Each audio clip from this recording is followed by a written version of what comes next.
જૂનાગઢનો ગરવો ગિરનાર, જ્યાં ગિરનાર પર્વતની ટોચ ઉપર આવેલી છે ગુરુ ગોરખનાથની ટૂંક, જ્યાં 2 દિવસ પૂર્વે વહેલી સવારના સમયે ત્રાટક્યા હતા અજાણ્યા શખ્સો અને નાથ સંપ્રદાયના આધિપત્ય દેવ એવા ગુરુ ગોરખનાથની મૂર્તિનો માથાનો ભાગ ખંડિત કરી નીચે ખીણમાં ફેંકી દીધો હતો।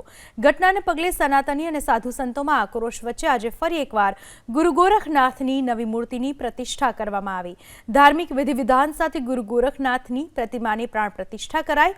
આ સમયે મોટી સંખ્યામાં સાધુ સંતો, સેવકો અને સનાતનીઓ હાજર રહ્યા તો જિલ્લા કલેક્ટર, જિલ્લા પોલીસ વડા સહિતના ઉચ્ચ અધિકારીઓ પણ હાજર રહ્યા।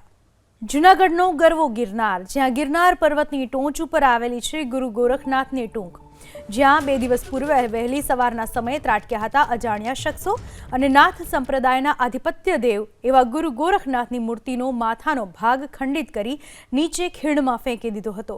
ઘટનાને પગલે સનાતની અને સાધુ સંતોમાં આક્રોશ વચ્ચે આજે ફરી એકવાર ગુરુ ગોરખનાથની નવી મૂર્તિની પ્રતિષ્ઠા કરવામાં આવી। ધાર્મિક વિધિ-વિધાન સાથે ગુરુ ગોરખનાથની પ્રતિમાની પ્રાણ પ્રતિષ્ઠા કરાઈ। આ સમયે મોટી સંખ્યામાં સાધુ સંતો, સેવકો અને સનાતનીઓ હાજર રહ્યા તો જિલ્લા કલેક્ટર, જિલ્લા પોલીસ વડા સહિતના ઉચ્ચ અધિકારીઓ પણ હાજર રહ્યા।